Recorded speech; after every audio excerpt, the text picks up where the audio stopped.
y Él nos habla a través de su palabra para que nosotros podamos ser guiados. Yo voy a hablar hoy bajo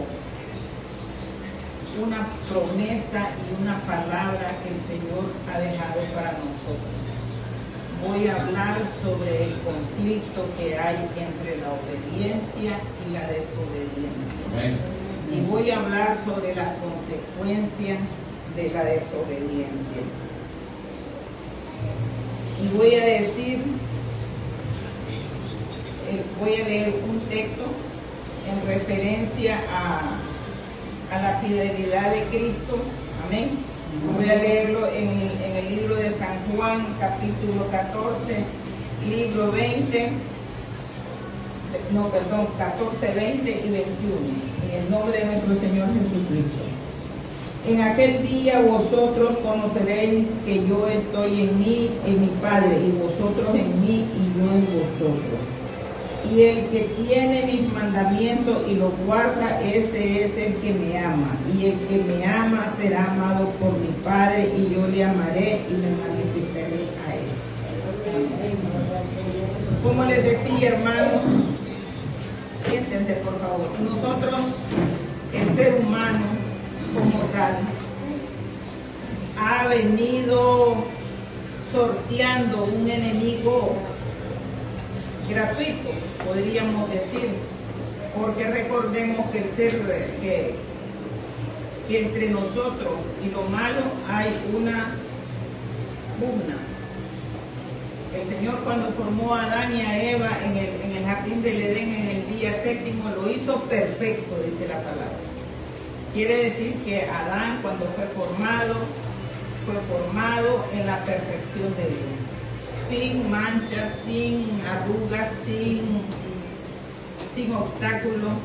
Es más, el Señor le dio plena potestad y le dijo: sojuzgar la tierra, fructificarla, hacerla crecer.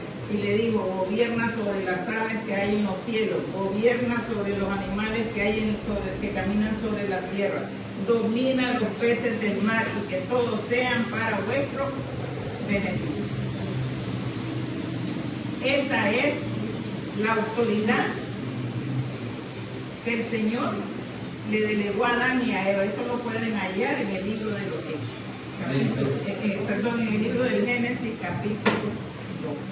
Ahí está la creación, cómo fue haciendo Jehová todas las cosas con Jesucristo y su Espíritu, y le fue dando cada cosa autoridad. A la semilla les dijo que se reprodujeran, a las aves que poblaran los cielos, a las aguas del mar que produjeran alimento y todo ser vivo. Y al hombre le encomienda la tarea de sojuzgarla. Es más, dice que a Adán le puso nombre a todos los animales. Imagínense qué capacidad, qué mente tan perfecta la que nos había hecho el Señor. Y aún si nosotros volvemos a Cristo, volvemos a recuperar esa perfección en nuestra mente.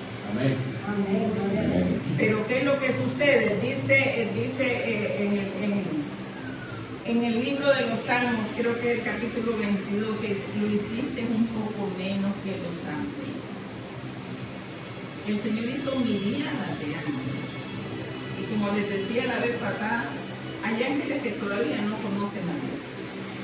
Mas nosotros, cada vez que nos arrodillamos o lo invocamos, no importa en cuál es la situación y la posición de nuestro cuerpo, pero cada vez que lo buscamos con sinceridad, nosotros vemos a Dios, porque Él es su respuesta. Amén. No lo vemos materializado. Dios es espíritu, por lo tanto no puede ninguna cosa contenerlo. Amén. Y Él dijo: yo no he visto el templo hecho por obra de manos de hombre. Él habita en nuestro corazón, en nuestro entendimiento, en nuestro pensamiento, y se manifiesta a través de los hechos que nosotros hacemos.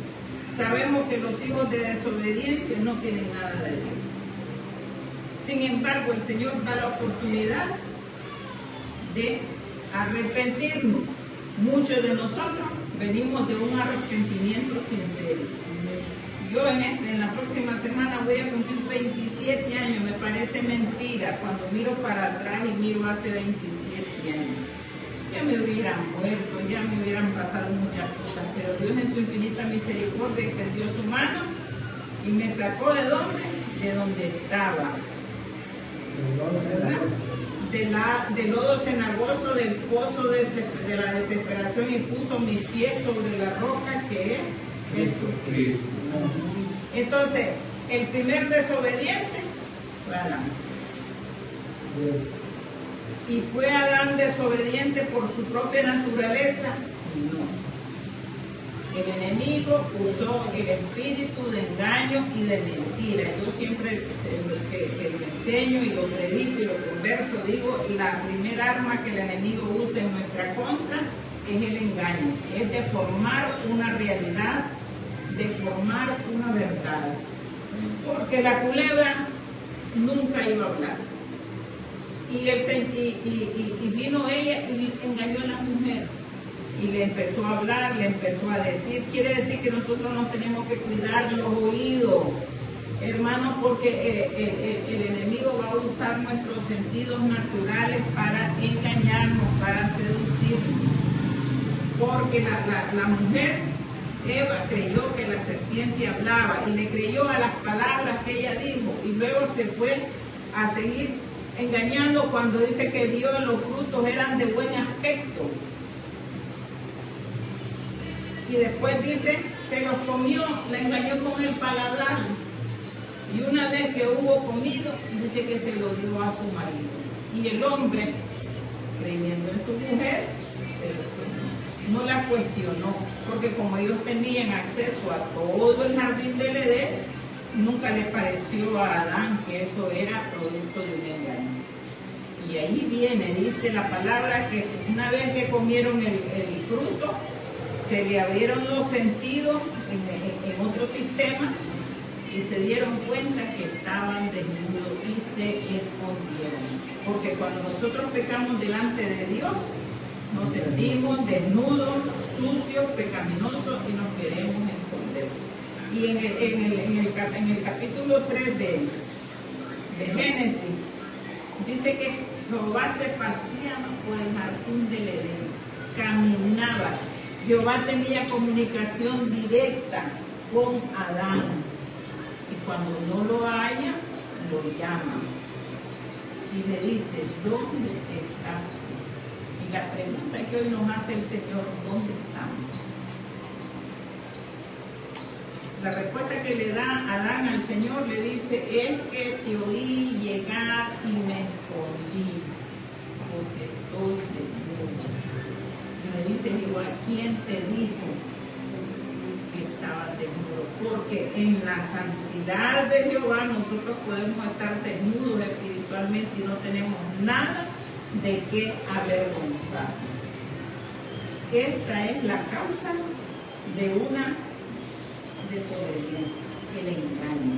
Y así el enemigo ha venido engañando nuestras vidas para que nosotros caigamos de una desobediencia a otra y a otra y a otra. Y luego esa desobediencia tuvo una consecuencia. ¿Y qué le pasó a Adán? Adán lo expulsaron del jardín del Edén. Y empiezan unas maldiciones. A la mujer la maldice, a Adán lo sentencia y le dice que va a comer con el sudor de su frente, que la tierra que antes le producía toda bendición iba a producirle espina y abrojo, que iba a tener que comer con mucho esfuerzo, con mucho sacrificio. La mujer le dice que desde ese momento, por haber sido la causante de este gran problema que a la humanidad hasta el día de hoy lo sigue viviendo, a la mujer le dice que va a parir con dolor, que va a ser esclava en el sentido literal, porque es una esclavitud. Hay mujeres que están casadas con hombres que nunca han querido y sin embargo están sojuzgadas. Hay mujeres que se prostituyen y nunca han querido estar en esa situación. Hay mujeres que se tienen que vender. Sí, hermano. Hay mujeres que se venden. Y nunca han querido estar en esa situación. Pero su desobediencia la llevó a ser objeto. Su desobediencia la llevó a ser un instrumento del mal. Pero yo quiero que nosotros reconozcamos que la desobediencia tiene la parte contraria que la va neutralizando y la va empujando hasta hacerla desaparecer. Nosotros tenemos el acceso a contrarrestar la desobediencia. ¿Amén? Y es por medio de Jesucristo. Si nosotros revisamos, Jesucristo fue al Calvario, padeció de muerte de cruz, que es la muerte más abominable que hay.